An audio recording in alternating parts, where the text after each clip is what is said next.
Universe நேயர்களுக்கு எனது அன்பான வணக்கத்தை தெரிவித்துக் கொள்கிறேன் தோழர்களே. எம்ஜிஆர் அவர்களுடைய தொடர்களை பற்றி நாம் வரிசையாக பார்த்து வந்து கொண்டிருக்கிறோம். அவருடைய ஆளுமைகளையும் அவர் மறைந்து இத்தனை ஆண்டுகள் கழித்த பிறகும் அவர் தன் வாழ்நாளில் மறக்க முடியாத மனிதனாக எப்படி இருக்கிறார் என்பதைத்தான் நாம் பார்த்து வந்து கொண்டிருக்கிறோம் தோழர்களே. அந்த வகையில் இன்று நான் பேசப்போகிற சம்பவம் மிக முக்கியமான சம்பவம். அதாவது கொடுத்து கொடுத்து சிவந்த கரங்கள்னு சொல்கிறாங்க இல்லையா, அது யாருக்கு கொடுத்தது, எதை கொடுத்ததுன்னு இருக்கு இல்லையா, அதை தான் இப்போ நான் சொல்ல போகிறேன், வைக்க போகிறேன். நீங்கள் இதை வந்து ரொம்ப நான் மீண்டும் சொல்லுகிறேன் தோழர்களே, வயது முதிர்ந்தவர்களுக்கு கூட இந்த செய்தி தெரியாது. அரசியலில் மிகவும் மூத்தவர்கள், எம்ஜிஆர் கூடவே பயணித்தவர்களுக்கு மட்டுமே தெரிந்த ஒரு செய்தியை சொல்லப் போகிறேன். ஆமாம், எப்படி அவர் என்ன செஞ்சார்? தான் எம்ஜிஆர் அவர்களுடைய சொந்த வீடு எங்கே இருக்குதுன்னு கேட்டால் டி நகரில் சொல்லுவாங்க. இன்னொரு இடம் எங்கே இருக்குதுன்னு கேட்டால் ராமாவரம் தோட்டத்தை சொல்லுவாங்க. அவருக்கு இன்னொரு வீடு இருந்தது, பூர்வீகத்தில் இருந்தது. அந்த பூர்வீகம் எங்கே இருந்தது, எம்ஜிஆரோட பூர்வீகம், அதை நான் தனி காணொலியில் நான் போடுறேன். எம்ஜிஆருடைய முழு பயோகிராஃபிக், அதை வந்து அவர் பிறப்பு, அவருடைய குடும்பத்தார், அந்த நிலைமை என்ன ஆனதுங்கிறத ஒரு தனி காணொலியாக நான் போடுறேன். இப்போது அவருடைய பூர்வீக குடும்பம் எங்கே இருக்குதுன்னு கேட்கும்போது கேரளாவில் இருக்குது. கேரளாவில் எங்கே இருக்குது? பாலக்காடு பக்கத்தில், சித்தூர் பக்கத்தில் இருக்கக்கூடிய ஒரு சாதாரண ஒரு சின்ன கிராமம்தான், அதுதான் வடவனூர். அந்த வடவனூருங்கிற கிராமத்தில் அவங்களுடைய பூர்வீகம் இருக்கிறது. சரி, எல்லா மனிதனுக்கும் சொந்த ஊரில் ஒரு இடம் வாங்கணும்னு ஆசைப்படுவாங்க. எல்லா மனிதர்களுக்கும் தன்னுடைய குலதெய்வம்னு ஒன்று இருக்கு இல்லையா. உலகத்தில் எந்த மூலையில் இருந்தாலும் தான் குலதெய்வம் கோயிலில் வந்து தான் அவன் வந்து காலடி வைப்பான். தன்னுடைய குலதெய்வம் கோயிலில் வந்து தான் மொட்டை போடுவான். தன்னுடைய குலதெய்வத்தில் வந்து தான் குழந்தைகளுக்கு பெயரை கூட வைப்பார்கள். இதை யாரும் மறுக்க முடியாது. அது இந்து சமயத்தில் அது மறுக்க முடியாத ஒரு நம்பிக்கை. அதுவும் தமிழர் பண்பாட்டில் இது மறைக்கவே முடியாத ஒரு நம்பிக்கை. சரி, முடிஞ்சது. அந்த அடிப்படையில் நம்ம வந்து தாய் மண் சொல்கிறோம் இல்லையா. நீங்கள் எலெக்ஷனில் போட்டி ஓடும்போது பார்த்தீங்கன்னா சொந்த ஊருக்காரனுக்கு வந்து, இப்போ எங்கள் ஊர் ராஜபாளையம், எங்கள் ராஜபாளையத்தில் ஒரு வேட்பாளர் நாடாளுமன்ற தொகுதி, தென்காசி நாடாளுமன்ற தொகுதி இருக்குதுன்னு வச்சுக்கோங்க. அந்த தென்காசி நாடாளுமன்ற தொகுதியில் தென்காசி இருக்குது, புளியங்குடி இருக்குது, வாசுதேவநல்லூர் இருக்குது, அப்படியே பார்த்தீங்கன்னா ராஜபாளையம் தொகுதி இருக்குது, ஸ்ரீவில்லிபுத்தூர் தொகுதி இருக்குது, கடையநல்லூர் தொகுதி இருக்குது. இதில் வந்து பார்த்திங்கன்னா 6 தொகுதிகளில் இருக்கக்கூடிய ஒரு ஆளை வந்து இப்போ ராஜபாளையத்தில் இருக்கக்கூடிய ஒரு கேண்டிடேட்டை வந்து போட்டாங்கன்னு வச்சுக்கோங்களேன். ஒரு ஆள் வந்து ஓட்டு கேட்குறதுக்கு என்ன சொல்லுவாங்க, எங்களுடைய மண்ணின் மைந்தர்களுக்கு ஓட்டு போடுங்கன்னு நம்ம சொல்லுவோம். இப்போ உங்கள் ஊரில் இருக்கக்கூடிய ஒரு தொகுதிக்குள்ளே போய் எடுத்தாங்கன்னா பக்கத்தில் இருக்கக்கூடிய சத்திரப்பட்டி கிராமம், சேத்தூர் கிராமம், செட்டியார்பட்டி கிராமம், சொக்கனாம்புத்தூர் அப்படிங்கிற ஊர்கள்லாம் இருக்குது. அப்படின்னா சொக்கனாம்புத்தூரில் இருக்கக்கூடிய ஒரு தோழர் இருக்கிறாருன்னா இந்த மண்ணின் மைந்தர் நம்ம ஊருக்காரன் அப்படின்னு சொல்லி ஓட்டு கேட்பாங்க. இப்படி உங்கள் ஊர்களில் எந்த வேட்பாளர்களையும் எந்த இடத்துலையும் சொல்லுவாங்க. ஏன்னா மண்ணின் மைந்தனுக்கு அவ்வளோ பெரிய விஷயம் உண்டு. அவர்கள் தான் அந்த மண்ணுக்கு செய்வார்கள் என்கின்ற நம்பிக்கை நம்ம ஆதித்தரமாக உண்டு. அந்த அடிப்படையில் வந்து பார்த்திங்கன்னா தன்னோட பூர்வீகம் எங்கே இருக்குதுன்னு சொல்லி நீங்களும் இந்த காணொலியை பார்த்து கொண்டு இருக்கக்கூடிய தோழர்கள் நீங்கள் கூட நினச்சி பார்ப்பீங்க, நம்மளுடைய வீடு எங்கே இருக்குது, நம்ம அம்மா பிறந்த வீடு எங்கே இருக்குது, நம்ம அப்பா பிறந்த வீடு எங்கே இருக்குது, அப்போ நம்ம தாத்தா எங்கே பிறந்தார், அவர் எங்கே மறைந்தார், இப்போ நமக்கு அந்த இடத்துல ஒரு இடம் இருக்கா, நம்ம ஏன் இந்த இடத்துல வந்து இருக்கிறோம் அப்படின்னு நீங்கள் பின்னணியில் பார்த்தீங்கன்னா பயங்கரமாக இருக்கும். அப்படித்தான் எம்ஜிஆர் அவர்களுக்கு தன் தாயும் தகப்பனும் பிறந்த அந்த ஊரில் ஒரு இடம் வாங்கணும்னு ஆசைப்படுறாரு. எப்போ? மாபெரும் நடிகராக இருந்து யாரும் அசைக்க முடியாத சிம்ம சொப்பனமாக திகழ்ந்த ஒரு நேரத்தில் வந்து அவருக்கு வந்து அவர் நினைத்தால் இந்த நாடே, அவர் சொன்னார், ஒரு வார்த்தை சொன்னார், எனக்கு எதுக்குடா அதிகாரம், எனக்கு பதவி, எனக்கு எதுக்கு சொத்து. அவர் வீட்டு பக்கத்தில் அவர் மேடைக்கு அவருடைய மெத்தைக்கு கீழே வந்து பணக்கட்டுகளை விரித்து தங்க கட்டிகளை வச்சு அதுக்கு மேலே தான் அவன் படுத்திருப்பார். அவர் தங்க பஸ்பம் சாப்பிடுவார்லாம் நாங்கள் சிறு குழந்தைகளுக்கு மூலம் பேசுவாங்க, மாணவ பருவத்திலலாம் பேசுகிறதுக்கு கேள்விப்பட்டிருக்கிறோம். ஆனால் அப்படி ஒருத்தர் நினைக்க முடியுமான்னு கேட்டால் கிடையாது. ஆனால் அவங்க என்ன செய்வாங்க அப்படின்னு சொல்லி கேட்டால், தன்னுடைய பிறந்த வீட்டில் பிறந்த இடத்தில் ஒரு நமக்குன்னு ஒரு காணி நிலம் இருக்கணும். அப்படி எம்ஜிஆர் வாங்கிய சொத்தை யாரிடம் கொடுத்தார், அதுதான் முக்கியம். இன்றைக்கி அந்த இடம் யாரிடம் இருக்கிறது? எம்ஜிஆர் யாருக்கு கொடுத்தார்? தன் உறவினருக்கு கொடுக்கவில்லை, தன் சொந்த பந்தத்துக்கு கொடுக்கவில்லை, தன் தாயோடு இருந்தவர்களுக்கு கொடுக்கவில்லை, தகப்பனோடு இருந்தவர்களுக்கு கொடுக்கவில்லை. இருந்தவர்கள் மீன்ஸ் நான் உறவினர்களை சொல்கிறேன், யாருக்கும் அவர் கொடுக்கல. அவர் தேர்ந்தெடுத்தது யார் தெரியுமா? ஒரு சாதாரண மனிதன். அது யார்? அவர் என்ன சமூகத்தை சேர்ந்தவர் அப்படிங்கும்போது நீங்கள் இதை பார்த்தா தான் நீங்கள் அவர் கொள்கையில் எப்படி இருந்தார். அவர் நம்ம சொல்கிறோம் இல்லையா, பெரியாரோட அவர் இல்லைன்னு சொல்லுவாங்க. ஆனால் அண்ணாவே ஒரு பெரியார் தான், தந்தை பெரியார் தான். திராவிட முன்னேற்றக் கழகத்தின் தலைவர் தந்தை பெரியார் தான். இதை நீங்கள் தெரிஞ்சுக்கோங்க. இது யாருக்கும் தெரியாது. பேரறிஞர் அண்ணா திராவிட முன்னேற்றக் கழகத்தை 1949 ராபின்சன் பூங்காவில் செப்டம்பர் 17 பெரியார் பிறந்த நாள் என்று தான் தோற்றுவித்தார். அந்த கட்சியில் தான் புரட்சித் தலைவர் எம்ஜிஆர் இருந்தார். அண்ணா மறைகிற வரை அந்த கட்சிக்கு தலைவர், திமுகவுக்கு தலைவர் பெரியார் தான். இது யாருக்கும் தெரியாது. தெரிந்தவர்களுக்கு, அரசியல் புரிந்தவர்களுக்கு புரியும், மற்றவங்களுக்கு புரியும். இது மூலமாக நீங்கள் தெரிஞ்சுக்கோங்க. அப்போது பெரியாரும் பேரறிஞர் அண்ணாவை தலைவராக ஏற்றுக்கொண்ட அண்ணாவுக்கே தலைவர் பெரியார், திமுகவுக்கும் தலைவர் பெரியார் தான். இன்றைக்கு கூட வார வழியில் பஞ்சப்பூரில், திருச்சியில் மிகப்பெரிய பேருந்து நிலையம் கட்டிக்கிட்டு இருக்கிறாங்க. அதை நாளைக்கு 9ஆம் தேதி திறக்க போகிறாங்க. அதில் மெயினில் வைக்கக்கூடிய அந்த சிலை பெரியார் சிலை தான் வைக்க போகிறாங்க. எம்ஜிஆர் தான் திருச்சியை மாவட்டமாக அறிவிக்கிறதுக்கு முயற்சி பண்ண சொல்கிறேன். சரி, வருவோம். இப்போது சொந்த ஊரில் அவர் இடம் வாங்கிட்டார். தன் தாய் பிறந்த வீட்டில் இடத்துல அவர் இடம் வாங்கிட்டார். அதில் ஒரு வீடை கட்டுறாரு. அதில் பேர் வைக்கிறார். என்ன பேர் தெரியுமா? அம்மா பேர் அவருடைய சத்தியபாமா வாழ்ந்த இல்லத்தில் அவர் வைக்கிற பேர் என்ன தெரியுமா? சத்திய விலாஸ்ன்னு வைக்கிறார். சத்திய விலாஸ். அந்த ஒரு வீடை கட்டி அந்த வீட்டுக்கு வச்சுட்டார். சரி, அந்த வீட்டுக்கு யார் போகிறது? எம்ஜிஆருங்கிறது ஒரு மகத்தான மனிதன், மாபெரும் நடிகன். நேற்று விஜய் கோயம்புத்தூருக்கு போகிறான்னு சொல்லிட்டு அவ்வளவு கூட்டங்கள், தெருவெல்லாம் செருப்பு. மதுரைக்கு வந்தான்னு சொல்லி ஏர்போர்ட்டெல்லாம் செருப்புக்கள் விழுந்து கிடக்கக்கூடிய நேரங்கள். அதில் அப்படி இருக்கக்கூடிய நேரத்தில் அன்னைக்கு எம்ஜிஆருக்கு எப்படி இருக்குன்னு யோசிச்சு பாருங்கள். அவர் போய் ஒரு கிராமத்தில் போய் இருந்து வாழ முடியுமா, இருக்க முடியுமா? தன் தாய் பேரில் தன் தாய் வாழ்ந்த ஒரு இடத்தில் வீட்டை வாங்கி கட்டி வச்சிட்டார். அதில் போய் யார் குடியிருக்கிறது? ஆண்டுகள் ஆகிறது, ஓராண்டுகள், ஈராண்டுகள், 3 ஆண்டுகள் அப்படியே கடந்து போகுது. அதை பராமரித்து அப்படியே இருக்கிறாங்க. இப்போ எம்ஜிஆர் உயில் பிரிக்கிறார். உயில் பிரிக்குங்கிற பொழுது தான் பூர்வீக இடத்தை என்ன செய்கிறது அவர் யாருக்கும் தெரியலாம். அவர் நினைத்தா அண்ணனுக்கு கொடுத்துருக்கலாம், தம்பிக்கு கொடுத்துருக்கலாம். அப்போ அவர் எடுத்த முடிவு யார் தெரியுமா?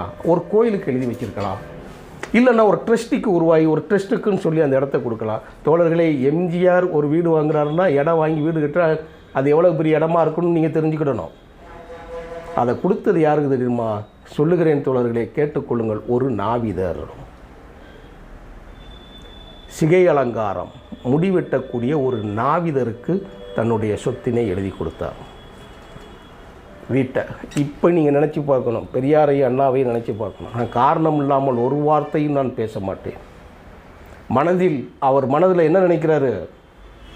ஒரு இழிவு நிலையில் இன்னைக்கு இருக்கக்கூடிய நீங்கள் நாவிதர் கடைகளை, அழகு நிலையங்கள் ஆன கதையை நினைக்கக்கூடாது. நீங்கள் அன்றைய காலகட்டத்தில் நினைக்கணும். அம்பட்டைன்னு சொல்லுவாங்க. வண்ணார்களை என்ன சொல்லுவாங்க? புரத வண்ணார்கள்லேருந்து என்ன பேசுவாங்க, வைப்பாங்கடா, தனி ட்ரெண்ட்.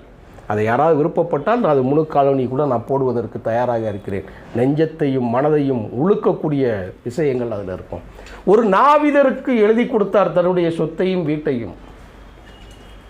யார்? தன் தாய் பேர் உருவானதை அந்த நாவிதருக்கு கொடுத்து அழகு பார்த்து, இனிமேல் சத்திய விலாஸ் உங்களுடையது என்று கொடுத்து விட்டு வந்தார். நினச்சி பாருங்கள் தோழர்களே, ஒரு சொத்தை யாரிடம் கொடுப்பதற்கு என்ன செய்யணுங்கிறதுக்கு நினச்சி பாருங்கள். யாராவது கொடுக்கணும்னா எப்படிப்பட்ட ஆளுகிட்ட கொடுக்கணும்னா கூட ஒரு எளிய மனிதருக்கு கூட, அப்போ கூட ஒரு இல்லாதவனுக்கு கொடுக்கணுங்கிற ஒரு மனநிலையில் அவர் கொடுத்தார்.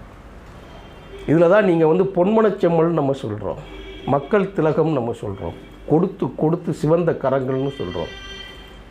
இதை கூட இப்போ ஒரு நினைவு வருது. எம்ஜிஆர் மறைந்தப்போ வைரமுத்து அவர்கள் எழுதின அந்த இரங்கல் பாவம், கண்ணதாசனுக்கு எழுதின ஒரு இரங்கல் பாவம். அதாவது எம்ஜிஆரை நினைத்து கண்ணதாசன் ஒன்று எழுதி கொடுத்தாரு.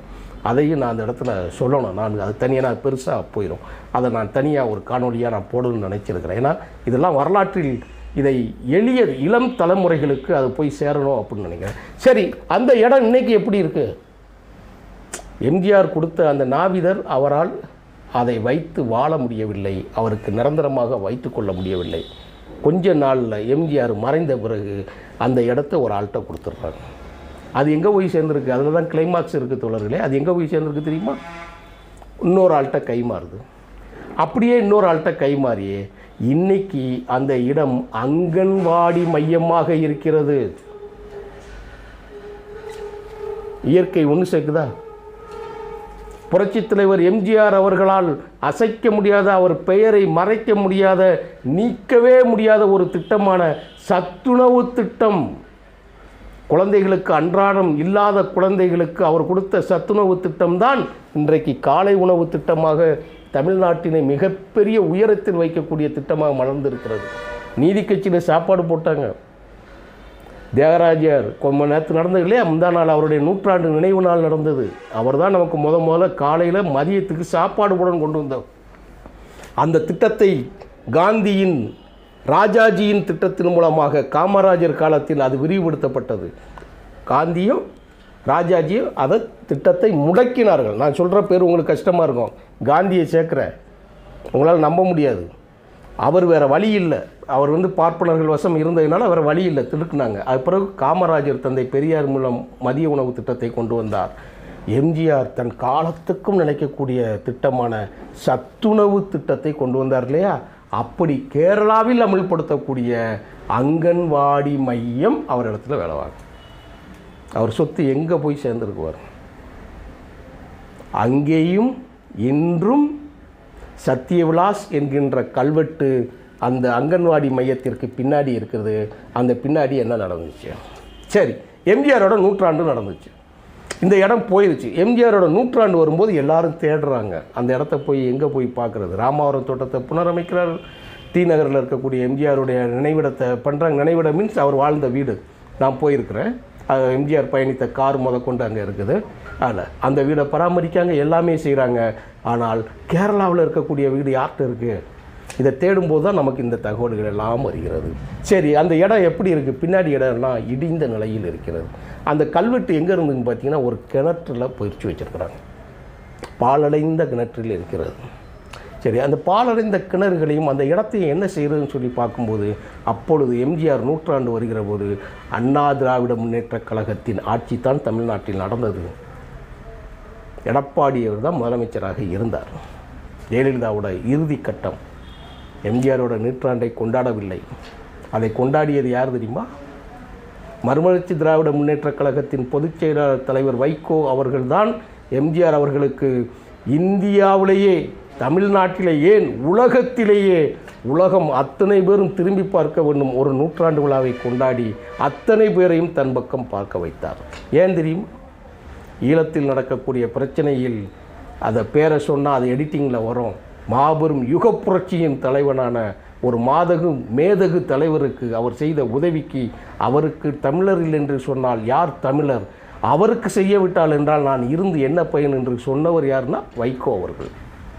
அந்த தலைவர் வைகோ அவர்கள் எடுத்த ஒரு மிகப்பெரிய விழாவினை இன்றைக்கி நீங்கள் யூடியூப் காணொலியில் நீங்கள் எங்கே வேணாலும் பார்க்கலாம். அற்புதமான பேச்சு, 2 மணி நேரம் பேசியிருப்பார்.